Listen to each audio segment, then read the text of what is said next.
Alléluia. Amen. Amen. Ta vie ne sera jamais dans la main d'une bête féroce. Et c'est pourquoi je le dis, quand tu te reconnais appartenant à Dieu, vis pour lui. Vis pour lui. Vis pour lui. Quelle qu'en soit l'adversité, il va t'en délivrer coûte que coûte.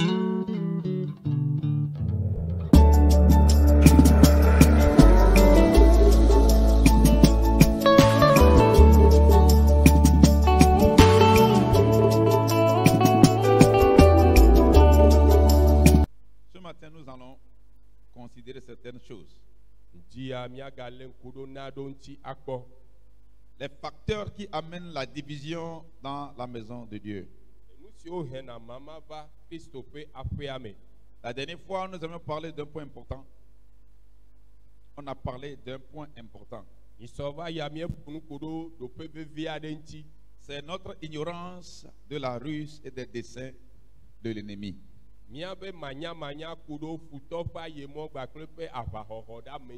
Lorsque nous ignorons les desseins de l'ennemi, lorsque nous ignorons que Satan est un animal rusé, si nous ignorons ces choses, nous allons être victimes. Paul disait dans 2 Corinthiens 2, verset 11, Paul le Corinth dans les états et on veut bien nous lire ça. Afin de ne pas laisser à Satan l'avantage sur nous, car nous n'ignorons pas ses desseins. Si nous ignorons les desseins de Satan, alors il aura de l'avantage sur nous. Et si l'ennemi a de l'avantage sur nous, il y aura des dégâts dans la maison de Dieu. Praise the Lord. Alléluia. Nous allons considérer ce verset. Afin de ne pas laisser à Satan l'avantage sur nous.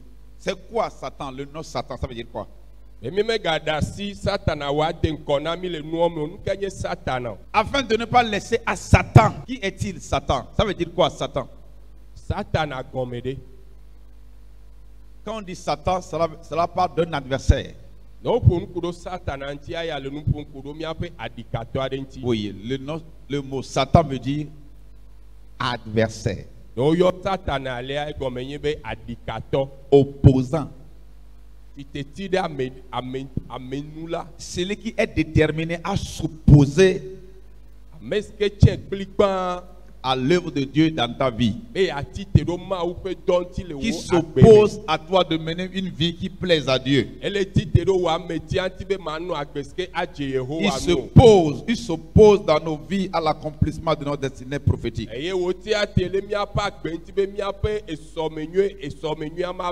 Il passe son temps à nous dresser des embûches. Il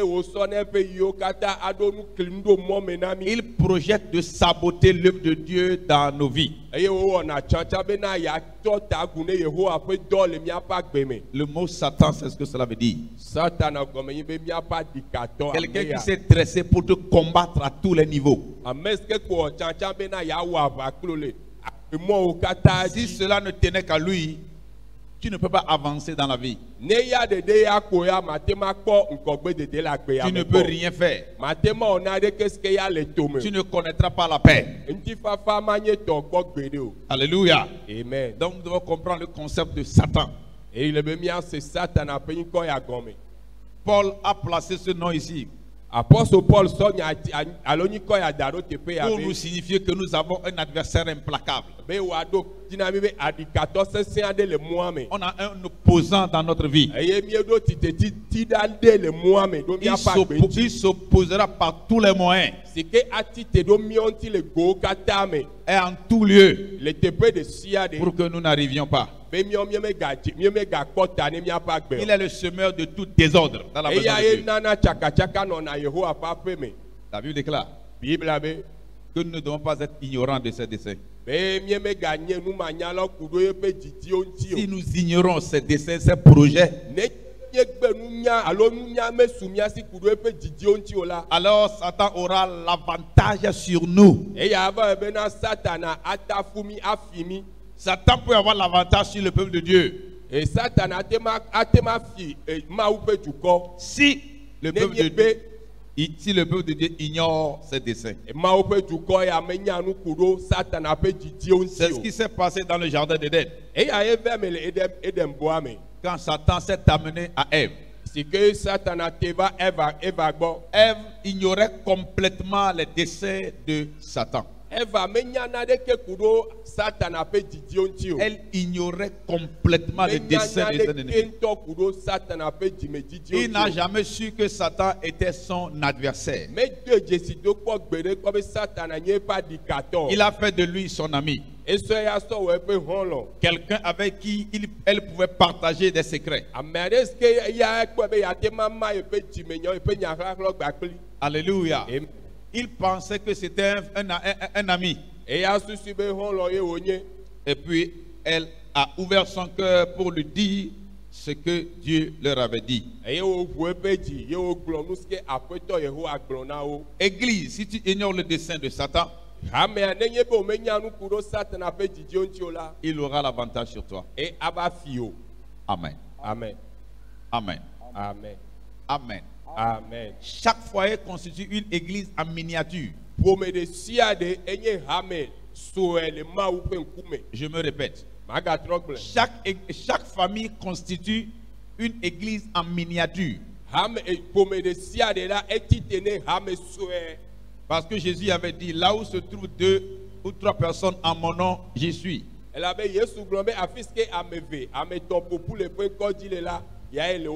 Donc ton foyer est une église en miniature.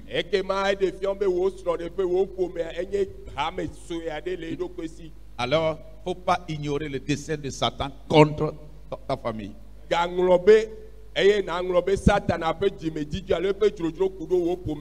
Écoutez bien et retenez que nous avons un adversaire implacable. Nous avons tous un adversaire implacable. Praise the Lord. Alléluia. Alléluia. Amen. Son nom est Satan. On ne doit pas oublier que c'est un destructeur. C'est un méchant. Il est très rusé. Son rôle principal, c'est de semer la division dans la maison de Dieu. Parce que l'union des frères, l'union des sœurs constitue un véritable danger pour lui. Donc il s'emploie donc à briser cette union au milieu de nous. Si nous savons ceci, on ne doit pas se prêter à son jeu. Nous devons tout faire pour ne pas être ses agents. Praise the Lord. Ce matin, tu as connaissance du dessein de Satan contre ton assemblée. Il cherche à nous diviser. Il cherche à saboter l'union entre nous. Parce qu'il sait, il sait très bien que si nous sommes tous d'accord au nom de Jésus, son royaume va trembler. Son royaume va trembler. Il va échouer dans tout ce qu'il fera. Donc il se donne le devoir de briser Amen. Amen. De briser l'unité de l'église. Amen. Amen. Amen. Alléluia. Amen. Le point 2, 1 Corinthiens 12, 12 à 13.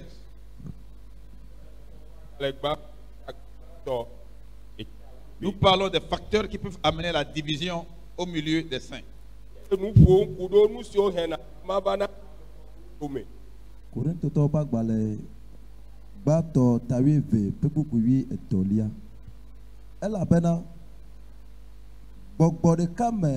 Odema uchitanami katale bena mianye ntila deka Nye danye yudato o alo helato o. Nye danye kluvi o alo ablodevi o. Amen. Amen. Écoutez, le deuxième facteur, alléluia, c'est le mépris de l'œuvre de Jésus-Christ, le mépris de l'œuvre du Saint-Esprit, le mépris de l'œuvre de Dieu au milieu de nous.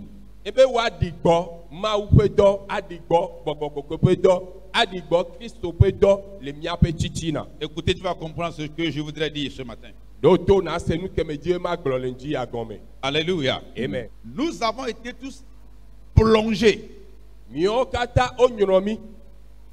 dans le seul et même esprit pour former un seul corps.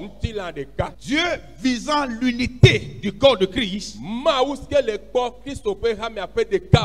nous a tous baptisés du seul et même esprit. Cela veut dire que toute personne qui se réclame de Christ doit pouvoir être un avec les uns et les autres.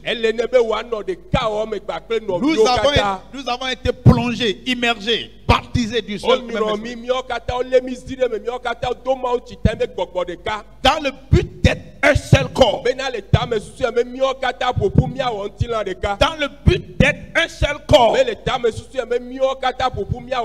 Dans le but de célébrer l'unité. C'est le Saint-Esprit qui a formé, qui a constitué le corps de Christ. En nous unissant tous en son sein. Praise the Lord. Alléluia. Alléluia. Amen. Si nous méprisons cette doctrine, si nous méprisons cette œuvre du Saint-Esprit, alors nous ouvrons les portes pour la division. Écoute ce matin. Le Saint-Esprit t'a amené à lui. Il m'a amené à lui. Il a amené quelqu'un d'autre à lui. Afin que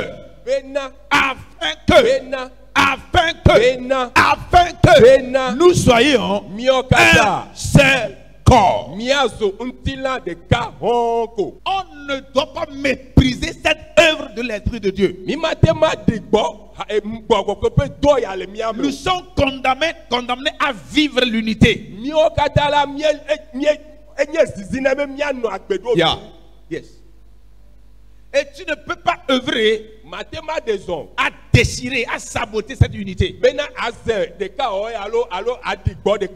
devais pas aller contre l'unité entre les frères. Il faut comprendre cette vérité. Le Saint-Esprit est triste dans la vie de beaucoup de gens parce qu'ils vont à l'encontre de sa direction. Praise the Lord. Alléluia. Yeah. Regardez tout ce qui se passe aujourd'hui dans les églises, dans le corps de Christ. Où des gens s'abandonnent à d'autres esprits. La jalousie, l'envie, la méchanceté. La dernière fois au Congo, on a tué un jeune prophète qui arrivait. On l'a assassiné à cause du don que le Seigneur a placé en lui.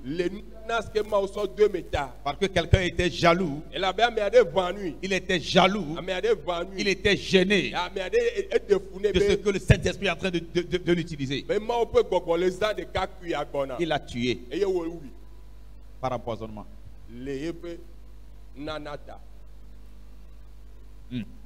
Un jeune prophète comme ça, on l'a été net. On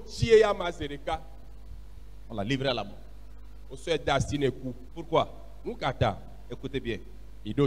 Parce que lorsque nous étions encore des disciples dans nos églises, avant de devenir homme de Dieu, femme de Dieu, on n'a pas acquis ces connaissances. Que le Saint-Esprit nous a unis en son sein. Il nous a Dieu nous a baptisés du seul et même esprit. Afin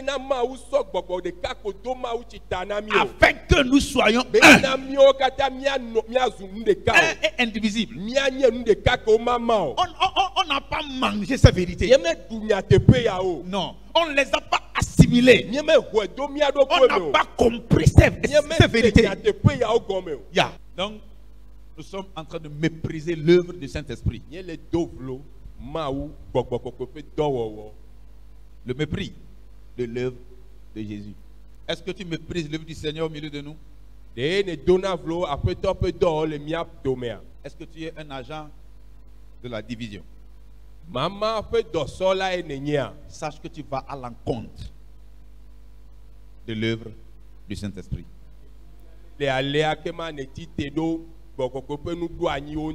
Car comme le corps est un et a plusieurs membres, et comme tous les membres du corps, malgré leur nombre, ne forment qu'un seul corps, ainsi en est-il de Christ. Nous avons tous, en effet, été baptisés, ou bien plongés, immergés dans un seul esprit, pour former un seul corps. Que nous soyons juifs, grecs, esclaves, libres. Amen. Où est l'unité du corps de Christ? Au lieu de nous abandonner à l'Esprit Saint, nous avons livré nos cœurs à d'autres esprits. J'ai dit la jalousie,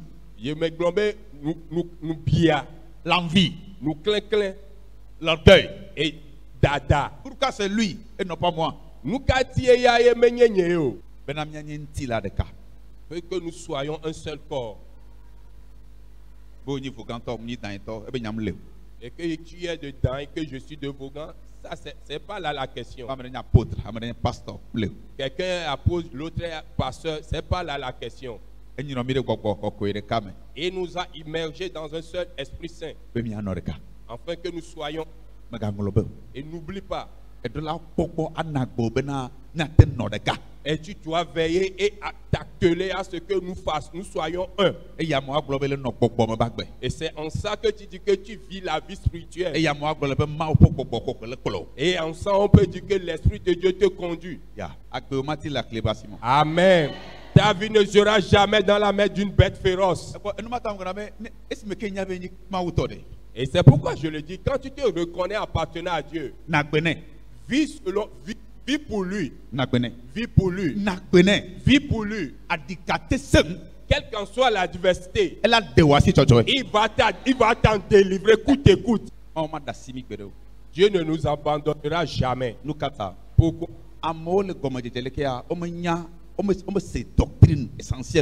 Parce que pour certains, de leur commencement, ils n'ont pas compris cette doctrine. Nous avons été baptisés dans un seul esprit pour former un seul corps. Nous sommes un seul corps. Nous sommes un seul corps. On ne peut pas aller contre l'ordre de l'Esprit de Dieu. Mais c'est ce qui est là aujourd'hui. Et permet qu'on soit un. Et je vous en supplie ce matin. Et vivons selon cette pensée de Dieu. Et ne sois pas scandale à ton prochain. Le Saint-Esprit nous a fait un déjà, un seul corps. Veille à ce que par toi qu'il n'y ait pas la division. Cherche la paix parmi tous. Et Dieu t'a béni. Amen. Je te vois sage ce matin. Et que chacun soit ambassadeur de l'unité dans cette maison. Praise the Lord. Alléluia. Et ne sois pas menteur vis-à-vis de ton prochain. Et il ne faut pas livrer ton frère. Si je fais quelque chose qui n'est pas bon, approche-toi de moi. Je ne peux pas te tuer à cause de ça. Si je fais la chose qui n'est pas bonne, je sais que c'est pas bon. Quand tu t'approches de moi, tu es là pour me réparer. Tu vas me rappeler les choses. Et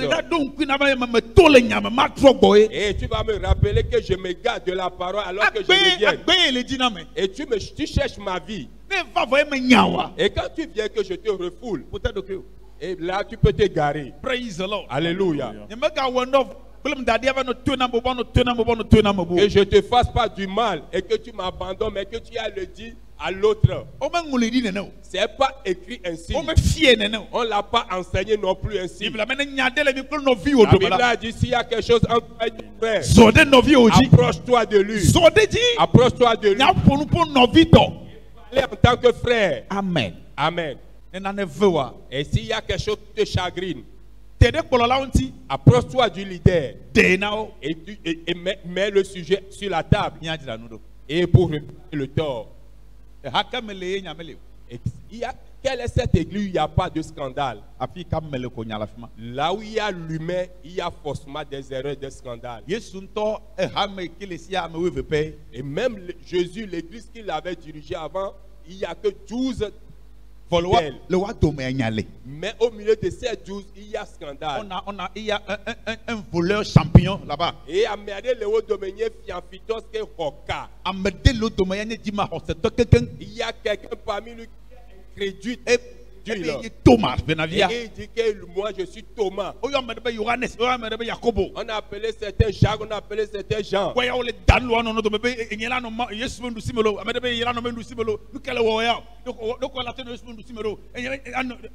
Et il se bagarre par rapport à la position à obtenir à droite et à gauche de Jésus. Voilà. 12 personnes. Et mais voilà comment était l'ambiance. Ici on dépasse 12. Et que disons-nous alors? Allez dans l'église de Corinthe. Et quand tu vas entendre le parler en langue, et tu vas vouloir l'enregistrer en tant que sonnerie sur ton phone. Et quand tu écoutes comment les prophéties sortent avec précision. Et dans l'église de Corinthe. Et toi-même tu seras content. Que ceux-là, Dieu les a visités. Mais garde-toi un peu le temps. Il y a des fornicateurs, les adultères. Mais certains se sont emparés de la femme de leur propre papa. Alléluia. Et le dimanche matin, ils lèvent les mains vers le Seigneur pour chanter Alléluia. Et mais retourner à la maison, ils voient l'entrejambe de leur tante. Ils n'ont pas de scrupules. Et ceux qui disent que Jésus te piège, j'appartiens à Pierre, d'autres disent que tu appartiens à Jean. Mais pendant l'adoration, quand tu écoutes le parler à langue, et quand les prophéties sortent, et tu vois comment les gens ont des visions. L'église de Dieu. Et ils sont des ferrailles. Et maintenant, le Saint-Esprit a dit de nous réparer. Et on peut te piétiner. On peut te cogner. Et que tout ceci ne te gêne pas. Tu es béni. Que chacun soit instrument de la paix. Je te prie. Que personne ne soit à l'écart. Et pour te donner du dollar. Et pour empoisonner quelqu'un de l'autre côté. Alléluia. Amen. Et méfie-toi. Alléluia. Amen. Et que la vie d'autrui ne soit pas dans tes mains. Et si on va remarquer quelque chose te concerne dans les cieux. Alléluia. On donne ce témoignage que c'est toi qui as réparé telle personne, telle personne, telle personne.